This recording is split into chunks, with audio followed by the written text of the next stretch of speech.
رسول اللہ وسلم علیکہ یا حبیب اللہ۔ در مصطفیٰ کے جو مانگتے رہیں گے، در مصطفیٰ کے جو مانگتے رہیں گے، وہ دامن خزانوں سے بھرتے رہیں گے، وہ دامن خزانوں سے بھرتے رہیں گے۔ نہ چھوٹیں گے جب تک گناہگار سارے، نہ چھوٹیں گے جب تک گناہگار سارے، شفاعت ہماری وہ کرتے رہیں گے، شفاعت ہماری وہ کرتے رہیں گے۔ در مصطفیٰ کے جو مانگتے رہیں گے، وہ دامن خزانوں سے بھرتے رہیں گے۔ رہے گا یقیناً خدا ان سے راضی، رہے گا یقیناً خدا ان سے راضی، جو آقا کی مرضی پہ چلتے رہیں گے، جو آقا کی مرضی پہ چلتے رہیں گے۔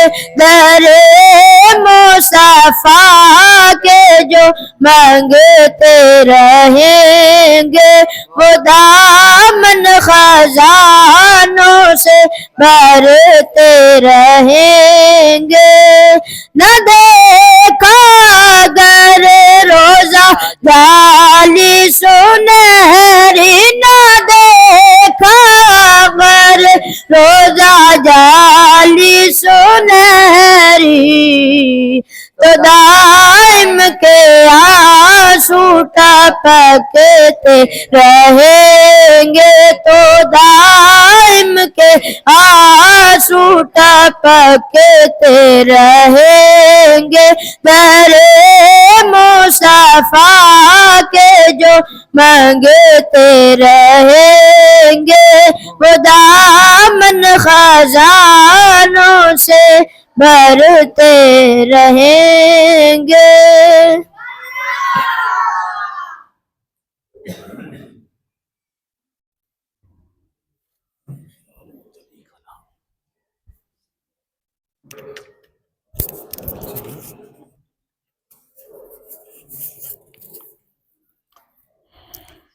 نحمدہ ونصلی ونسلم علی رسول الکریم، اما بعد فاعوذ باللہ من الشیطان الرجیم، بسم اللہ الرحمن الرحیم۔ والعصر ان الانسان لفی خسر الا الذین آمنوا وعملوا الصالحات وتواصوا بالحق وتواصوا بالصبر۔ صدق اللہ مولانا العظیم۔ ان اللہ وملائکتہ یصلون علی النبی یا ایھا الذین آمنوا صلوا علیہ وسلموا تسلیما۔ سبحان اللہم صلی علی سیدنا و نبینا و مولانا محمد وعلی آلہ واصحابہ سیدنا و نبینا و مولانا محمد وبارک وسلم وصلی علیہ۔ سب پڑھیں الصلاۃ والسلام علیک یا سیدی یا رسول اللہ وعلی آلک واصحابک یا سیدی یا حبیب اللہ۔ الصلاۃ والسلام علیک یا شفیع المذنبین وعلی آلک واصحابک یا رحمۃ للعالمین۔ سب تعریفیں اس رب العالمین کے لیے جو ہم سب کا خالق اور مالک اور پالنہار ہے، اور درود و سلام اس ہستی پر کروڑاں ہاتھ درود و سلام اس ہستی پر جن کے صدقے میں اللہ نے ہمیں کلمہ نصیب فرمایا اور ہم جنت کے گزار ٹھہرائے، اور دعا گو ہوں تمام مومنین مومنات کے لیے جو جان فانی سے جا چکے ہیں، اللہ ان کی کامل مغفرت فرمائے، اور جو حیات ہیں ہم سب کو اللہ کار خیر کے کام کرنے کی توفیق عطا فرمائے۔ حضرات گرامی، جیسا کہ آپ کے علم میں ہے کہ پیرزادہ صاحب پنجاب کے دورے پر ہیں، اور انشاءاللہ اگلا جمعہ وہ خود ہی پڑھائیں گے، تو آج مجھ ناچیز کو حکم دیا گیا کچھ دیر کے لیے میں آپ سے میں گفتگو ہوں گا، کوشش کروں گا خانقاہ شریف کا جو وتیرہ ہے، ہمیشہ سے جو بیان کا طریقہ رہا ہے، اسی پر رہتے ہوئے اپنی گزارشات آپ کی سماعتوں کی نظر کر سکوں۔ دعا اللہ کریم ہم صاحب کو اس پہ عمل کرنے کی توفیق عطا فرمائے۔ حضرات گرامی، جو سورہ کریم میں نے آپ کے سامنے تلاوت کی ہے، قرآن کریم کی یہ چھوٹی سی سورت ہے، لیکن رب کریم نے کامیاب انسان کی پوری زندگی کا دار و مدار اس سورت کے اندر محیط کر دیا۔ میرا فرماتا ہے والعصر، زمانے کی قسم، ان الانسان لفی خسر، بے شک انسان خسارے میں ہے، الا الذین آمنوا، لیکن وہ لوگ جو ایمان لائے، وعملوا الصالحات، اور نیک اعمال کیے، وتواصوا بالحق وتواصوا بالصبر، حق کا ساتھ دیا اور صبر کے دامن کو ہاتھ سے نہ چھوڑا، وہ کامیاب لوگ ہیں۔ اب میرے دوستو، رب کریم نے کامیابی کا سرٹیفکیٹ ایمان والوں کو عطا فرمایا ہے، اور ایمان کی پہلی شرط یہ ہے کہ ہم اس رب العالمین کو ماننے والے ہیں جو ہم کا خالق و مالک ہے، ہمارا پالن ہار ہے، ہمارے گناہوں کو دیکھ کر بھی ہمارا کبھی رزق بند نہیں کیا، ہماری شکلیں تبدیل نہ ہوئیں، بلکہ مزید انعام فرماتا رہتا ہے۔ تو میرے دوستو، اب زمانے کی قسم، رب کو اٹھانے کی کیا ضرورت تھی؟ رب تو کن فیکون سے سارے کام کرتا ہے، جیسے ہی وہ ارادہ کرتا ہے وہ کام ہو جاتا ہے، لیکن قسم اس وقت اٹھائی جاتی ہے جب کسی چیز کا یقین دلانا ہو۔ ہم عام روزمرہ زندگی میں کہتے ہیں، تو ہم جب کہتے ہیں بندے کو یقین دلوانا ہے تو ہم پھر قسم اٹھاتے ہیں، وہ کہ میرے کریم آقا صلی اللہ علیہ وسلم منع فرمایا ہے، اور ہمیں کوشش کیا کریں کہ قسم اٹھانے سے اپنے آپ کو بچا کے رکھیں، اور جب بھی قسم اٹھائیں تو سچی قسم اٹھائیں اور اللہ کے نام کی اٹھائیں۔ رب کہتا ہے کہ زمانے کی قسم، اب زمانے کی قسم کیوں اٹھائی؟ اب تو سارے زمانے میرے رب کے ہیں، سارے دور میرے رب کے ہیں۔ ہم اپنی روزمرہ زندگی میں ایک جملہ کہتے ہیں کہ زمانہ خراب ہو گیا ہے۔ میرے دوستو، میرے نبی صلی اللہ علیہ وسلم نے منع فرمایا ہے، فرمایا زمانے کو گالی مت دیا کرو، اس لیے ہر زمانہ میرے رب کا ہے، جو گزر چکا ہے وہ بھی، جو موجود ہے یہ بھی، جو آنے والا ہے وہ بھی، سارے زمانے میرے رب کے ہیں۔ اور رب اس زمانے کی قسم اٹھا کے کہتا ہے کہ جو دور بھی آ جائے، جیسا دور بھی آ جائے، حالات جیسے بھی ہو جائیں، اگر اے بندے تو میری تابعداری میں رہے گا، میری اتباع میں رہے گا، میرے انبیاء کے طریقے پہ آئے گا، تو کامیاب ترین بندہ ہوگا۔ ہم بڑے خوش قسمت ہیں، رب نے ہم کو وہ نبی عطا فرمائے جو رحمت العالمین نبی بن کے آئے، جنہوں نے طائف کے بازاروں میں، مکے کی سرزمین میں اور مختلف ادوار میں بے تاشا مصیبتوں سے مقابلہ کرتے ہوئے دین مبین کی آبیاری کے لیے کوئی کسر نہ چھوڑی.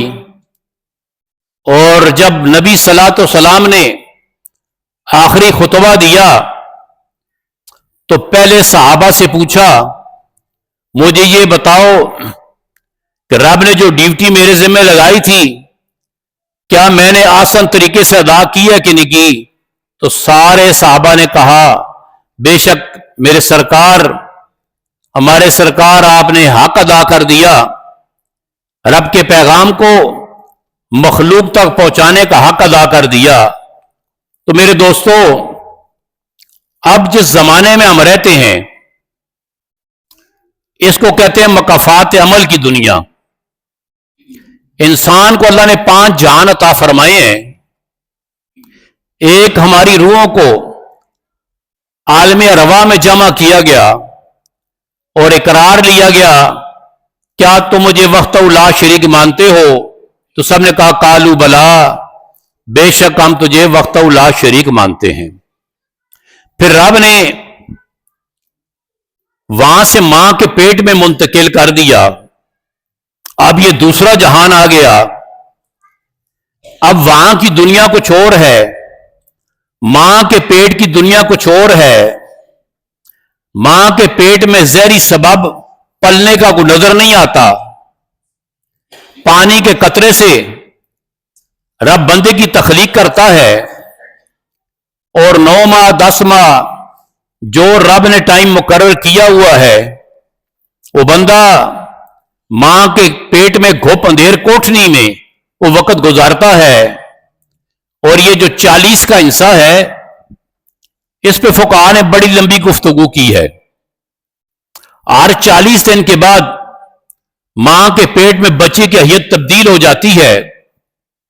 وہی جو پانی کا خطرہ تھا وہ خون بن گیا، پھر وہ جم گیا، پھر وہ لوتھڑا بن گیا. جیسے ہی 4 ماہ کا بچہ ہوتا ہے روح 5ویں ماہ ڈالی جاتی ہے تو رب کریم ایک فرشتہ بھیجتا ہے. وہ کیا کرتا ہے؟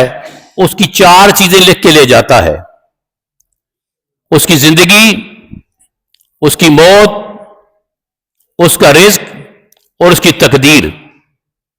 شیخ سعدی علیہ رحمہ فرماتے ہیں انسان جو چیز رب نے تیرے مقدر میں پہلی لکھ دی ہے اس کے لیے صبح سے شام تک کوشش کر رہا ہے، اور جو تو نے لکھوانی ہے اس کی تجھے فکر ہی کوئی نہیں. اب رزق میرے رب نے پہلی ماں کے پیٹ میں لکھ دیا، روح بعد میں ڈالی، ہم صبح سے شام تک اس کے پیچھے دوڑ رہے ہیں دوڑ رہے ہیں دوڑ رہے ہیں. تو میرے دوستو منع نہیں ہے، رزق کمانا، حلال رزق کمانا یہ ضروری ہے، لیکن اس حد تک کہ آپ اللہ رسول سے غافل نہ ہو جائیں. اگر ایسی دولت، ایسا رزق آپ کے پاس آ جائے کہ اللہ رسول سے غافل کر دے تو وہ کامیابی کی علامت ہی ناکامی کی علامت ہے. تو میرے دوستو، شیخ سعدی نے اس پیرائے میں بڑی خوبصورت گفتگو کی. آپ فرماتے ہیں کہ بچہ 9-10 ماہ بغیر کسی زہری سبب کے رب کریم جب اس کو پیٹ میں پالتا ہے، جب وہ دنیا میں آتا ہے، اللہ اکبر، یا رسول اللہ، زندہ باد.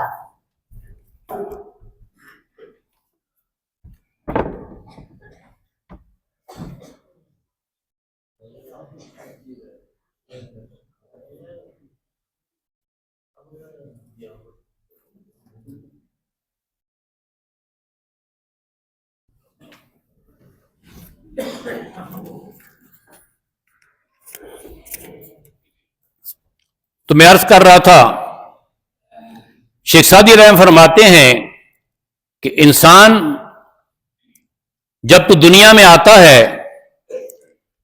تو سارے لوگ ہنس رہے ہوتے ہیں اور تو رو رہا ہوتا ہے. جب تو دنیا سے جاتا ہے تو ہنس رہا ہوتا ہے اور ساری دنیا رو رہی ہوتی ہے. اس کا سبب کیا ہے؟ سبب یہ ہے کہ وہ امن والی جگہ پہ تھا. آپ فرماتے ہیں کہ وہ بچہ روتا اس لیے ہے، وہ کہتا ہے میں تو امن والی جگہ پہ تھا، میں تو سکون والی جگہ پہ تھا، تو میں تو فتنے والی جگہ پہ آ گیا ہوں، اس لیے رو رہا ہوتا ہے۔ اور جب تو دنیا سے جاتا ہے تو تو ہنس رہا ہوتا ہے کہ میں تمہیں چھوڑ کے جا رہا ہوں، اب میں اگلے جہان میں جا رہا ہوں، اور ساری دنیا رو رہی ہوتی ہے کہ تو میں پھر فتنے والی جگہ پہ چھوڑ کے چلا گیا۔ تو میرے دوستو، جب بچہ دنیا میں آ گیا تو آپ اس کی تشبیہ اس طرح دیتے ہیں کہ صبح سورج چڑھتا ہے، اس کی کتنی خوبصورت کرنیں ہوتی ہیں، دل کو لبھاتی ہیں۔ بچہ جب چھوٹا ہو، ہر آنکھ کا تارا ہوتا ہے، ہر آنکھ کو لبھاتا ہے، بچہ ہو یا بچی ہو، وہ اس کے ننھی ندی ادائیں جو ہیں وہ بندے کو اپنی طرف کھینچتی ہیں۔ شیخ سعدی فرماتے ہیں انسان تو جب دنیا میں آیا تو تیری جو ادائیں تھیں وہ اپنی طرف کھینچ رہی تھیں، جیسے ہی وہ بچہ لڑک پن کو پہنچا، ابھی جوانی نہیں آئی، فرماتے ہیں سورج جب 10-11 کے قریب پہنچتا ہے، 9-10 کے قریب، تو اس میں تپش آ جاتی ہے، لیکن وہ تپش قابل برداشت ہوتی ہے، وہ جلاتی نہیں ہے، وہ ڈراتی بھی نہیں ہے۔ لیکن میرے دوستوں کہتے ہیں جیسے ہی 12 کے قریب سورج پہنچتا ہے، وہ پوری دنیا کو اپنی روشنی کی لپیٹ میں لے لیتا ہے، اپنی تپش میں لے لیتا ہے۔ کہتے ہیں بندے تیرے اوپر جوانی آئی تو کیا آیا، وہ جوانی تیرے پر سدا بہار رہے گی؟ تو کیا سمجھتا ہے کہ تو پاؤں سے زمین کو پھاڑ دے گا یا اونچا اونچا چل کے پہاڑوں سے اونچا ہو جائے گا؟ دونوں کام تو نہیں کر سکتا۔ شیخ سعدی فرماتے ہیں انسان تیرے پر جب جوانی آئی تو کیا وہ سدا بہار ہوگی؟ کیا اس کا زوال نہیں آئے گا؟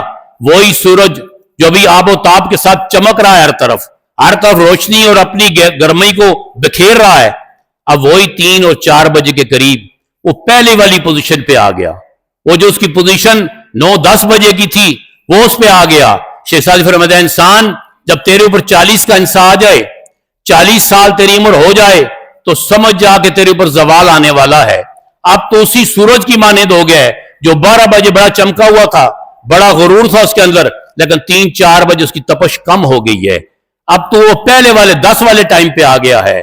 تو آپ فرماتے ہیں انسان جب اسی لیے کہا جائے درمیانی نماز کی حفاظت کرو۔ یہ وقت اثر جو ہے ایک روایت میں ہے جب انسان قبر میں پہنچے گا تو وہاں پر وقت اثر ہی ہوگا، اس لیے درمیانی نماز کی حفاظت کا حکم دیا گیا ہے۔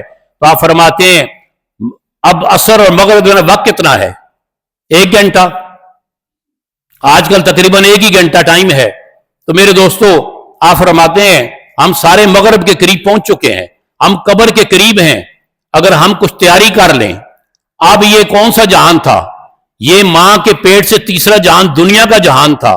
اب دنیا کی جو زندگی ہے یہ مکافات عمل کی دنیا ہے، یہ اسباب کی دنیا ہے۔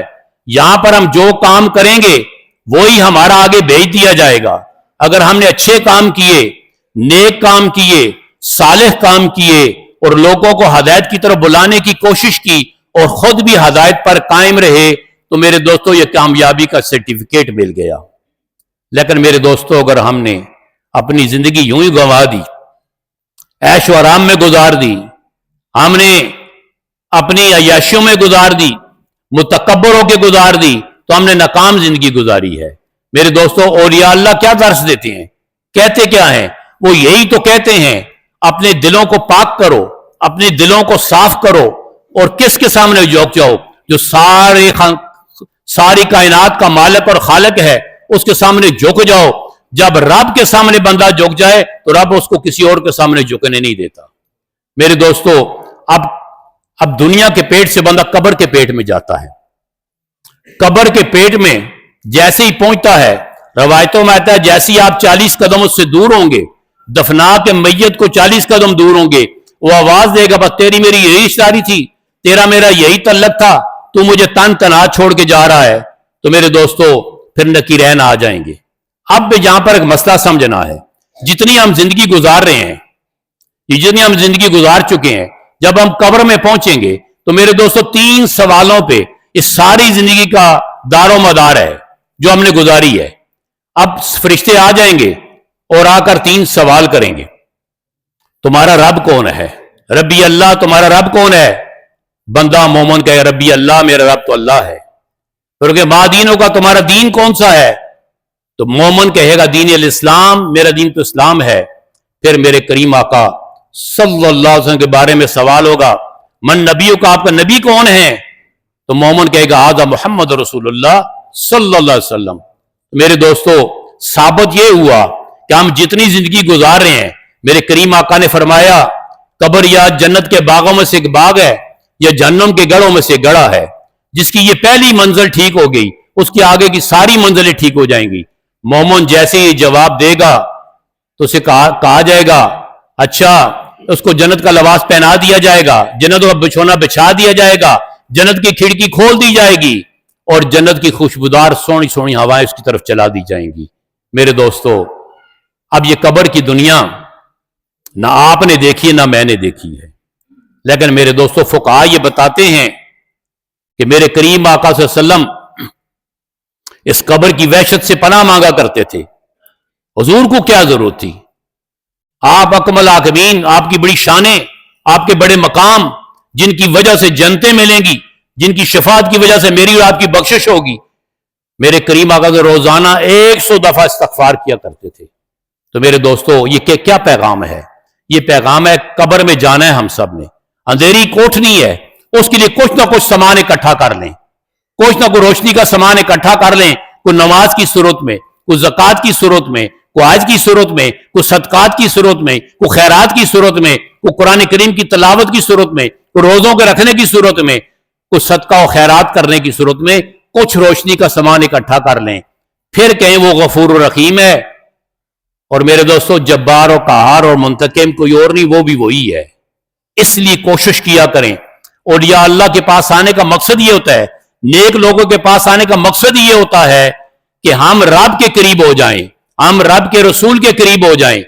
جو بندہ مدینے والے کے قریب ہو جائے گا وہ آٹومیٹیکلی رب کے قریب ہو جائے گا، جو مدینے والے سے دور رہے گا وہ رب سے بھی دور ہی رہے گا۔ میرے دوستو جب آخری جہان جو آئے گا وہ محشر کا پیٹ ہوگا، اور میرے حضور نبی نے فرمایا 50,000 سال کا ایک دن ہے۔ میرے دوستو اس کی ناکی سے اللہ ہم سب کو محفوظ رکھے۔ میرے دوستو قبر میں میزان بھی ہوگا، پل صراط بھی ہوگی۔ تو میرے دوستو اب میزان پر میرے حضور نے فرمایا، ایک صحابی رسول نے پوچھا یا رسول اللہ صلی اللہ علیہ وسلم اگر آپ کو ڈھونڈنا ہو تو قیامت کے دن کہاں پر ڈھونڈیں؟ آپ نے فرمایا میرے 3 مقام ہوں گے، اگر میں وہاں پر آپ کے مل گیا وہیں پہ ملوں گا۔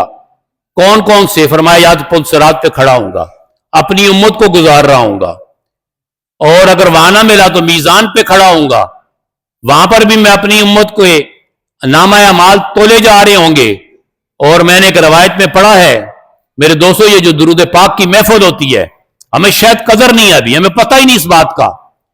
میرے حضور نبی صلی اللہ علیہ وسلم کی حدیث مبارکہ ہے، آپ فرماتے ہیں ایک بندے کو جہنم کی طرف لے جایا جا رہا ہوگا، وہ بندہ خود نبی صلی اللہ علیہ وسلم کے سامنے ہو جائے گا، حضور اس کو روک لیں گے، فرشتوں سے پوچھیں گے یہ کون ہے؟ حضور کو پتا ہوگا کون ہے، آپ کی امت کا ایک بندہ ہے، گناہگار ہے۔ اچھا کیا ہوا؟ نامہ اعمال تولا ہے، اس کا نیکیاں کم نکل آئی ہیں۔ اچھا اس طرح کرو نا، اس کے نامہ اعمال کو دوبارہ تولو ذرا، حضور کا اختیار بھی دیکھے ذرا، دوبارہ تولا جائے گا۔ اپنی جیب سے حضور نبی صلی اللہ علیہ وسلم کو چیز نکال کے اس کے نیکی والے پلڑے میں رکھیں گے اور وہ پلڑا بھاری ہو جائے گا۔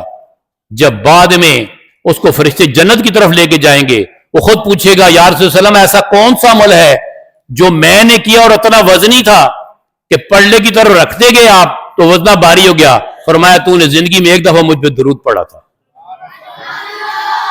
میرے دوستو تھوڑی سی زندگی ہے، شیخ سعدی فرماتے ہیں انسان کی زندگی 2 سانس ہے، ایک سانس تو جو لیتا ہے یہ باہر نہ آئے ختم، اگر باہر ہے تو اندر نہیں گیا ختم، اتنے پاپڑ ہم نے کس لیے بیل لیے ہیں۔ دوسری آپ فرماتے ہیں پانی کی زندگی، انسان کی زندگی پانی کے بلبلے کی طرح ہے، کبھی پانی کا بلبلہ دیکھے نا، اس کے کتنے خوبصورت رنگ ہوتے ہیں، 6-7 رنگ ہوتے ہیں، خود ہی اتر جاتا ہے۔ اور تیسرے علامہ اقبال صاحب رحمۃ اللہ فرماتے ہیں آتے ہوئے آزاں ہوئی، جاتے ہوئے نماز، اتنے قریب وقت میں آئے اور چلے گئے۔ بچہ پیدا ہوتا ہے اس کے کان میں اذان دی جاتی ہے، دنیا سے جاتا ہے اس کی نماز جنازہ ادا کی جاتی ہے، کہتے ہیں اذان اور نماز میں وقفہ کتنا ہے؟ 15 منٹ، آدھا گھنٹہ، اور اتنے وقت کے لیے ہم آئے ہیں اور ہم اتنے پاپڑ بیل چکے ہیں۔ میرے دوستو کوشش کریں، توبہ کے دروازے کھلے ہیں،